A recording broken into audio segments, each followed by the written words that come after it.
থাক।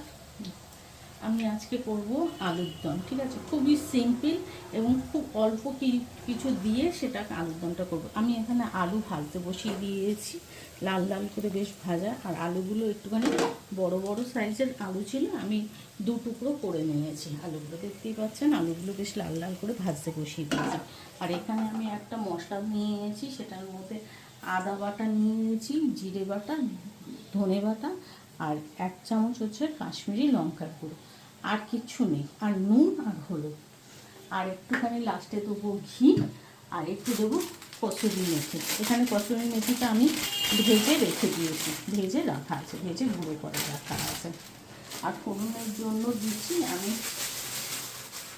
সাজিরে, এই যে 1 চামচের মতন আমি সাজিরে দিয়ে দিই, কারণ যেহেতু আমার আলুটা ভাজা হয়ে গেছে। এবার আমি এই মশলাটা এটার মধ্যে মিশিয়ে দিচ্ছি।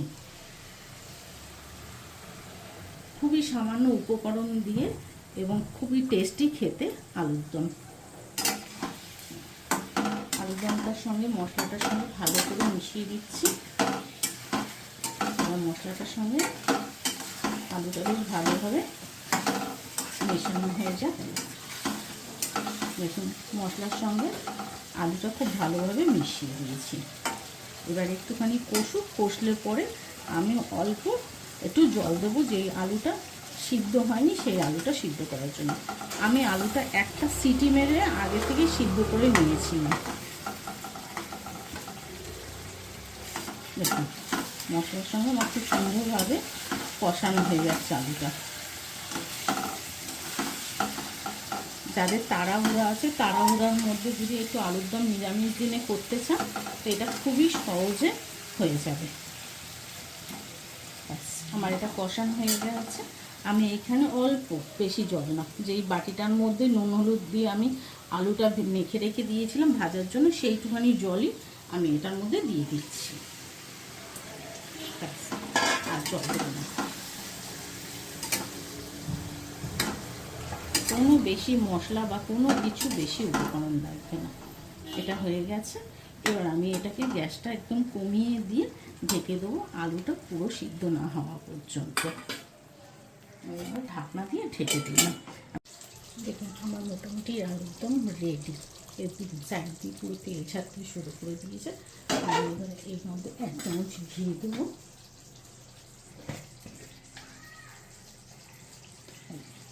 1 চামচ ঘি,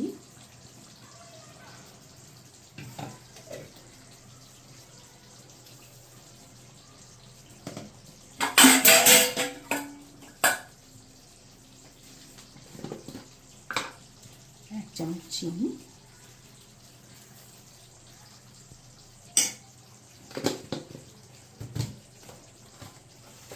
1 চামচ গরম মশলার গুঁড়ো,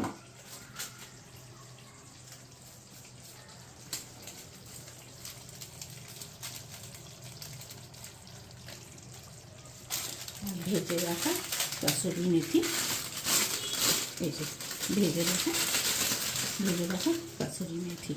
আমি এটা হাতের সঙ্গে ম্যাশ করে একটু দিয়ে দেবো।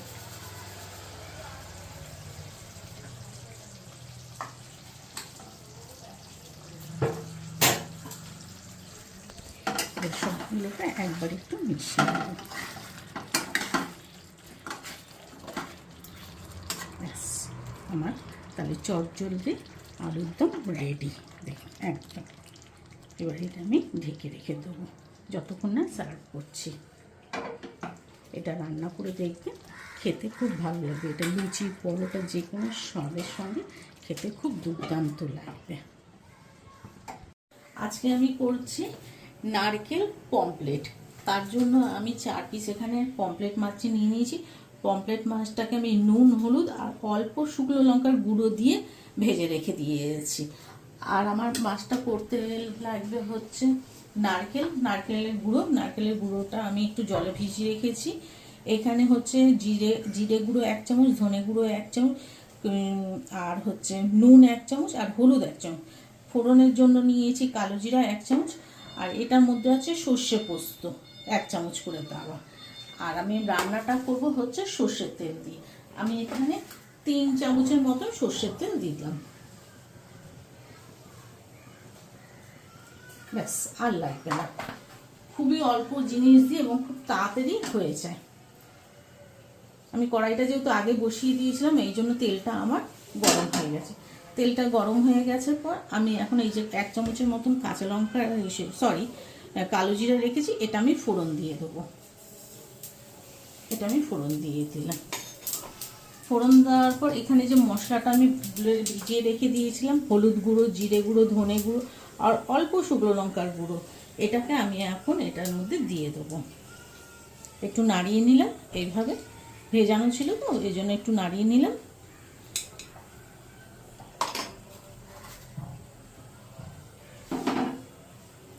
গ্যাসটা একদম কম করে দিয়েছি। আমি এবার মশলাটা দিয়ে দেবো।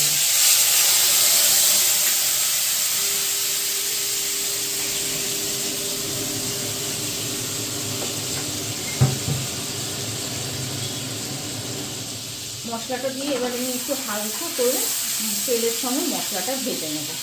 1 মিনিটের মতন আমি তেলের সঙ্গে এই মশলাটা ভেজে নিচ্ছি।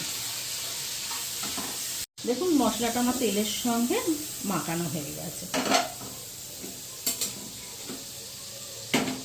এবার যে নারকেলটা ভিজিয়ে রেখে দিয়েছিলাম, নারকেল গুঁড়োর জলটা ভিজিয়ে রেখে দিয়েছিলাম, এটা এবার আমি দিয়ে দেবো। আর তার সঙ্গে দিয়ে দেবো এখানে যেটা সর্ষে পোস্ত, 1 চামচ সর্ষে আর 1 চামচ পোস্ত যে ভিজিয়ে রেখে দিয়েছিলাম, এটাও দিয়ে দেবো। খুবই সহজে তাড়াতাড়ি হয়ে যায় এবং খেতেও খুব টেস্টি হয় ঝোলটা। ব্যাস, আর আমার কোনো উপকরণ লাগবে না।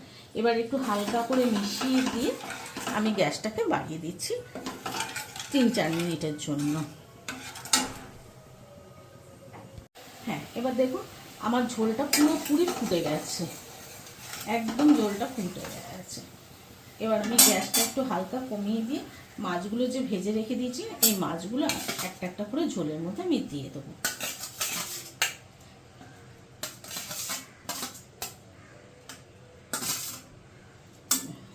আমি মাছগুলো ঝোলের মধ্যে দিয়ে দিলাম। এবার ঝোলের মধ্যে দিয়ে মাছগুলো অল্প করে একটু ভিজিয়ে নেব ঝোলটার সাথে, যাতে মাছগুলোর মধ্যে সব ঝোলটা ঢোকে। এবার আমি 3-4 মিনিটের জন্য গ্যাসটা বাড়িয়ে দিয়ে একটু মাছগুলো ঝোলের সঙ্গে ফুটিয়ে নেব।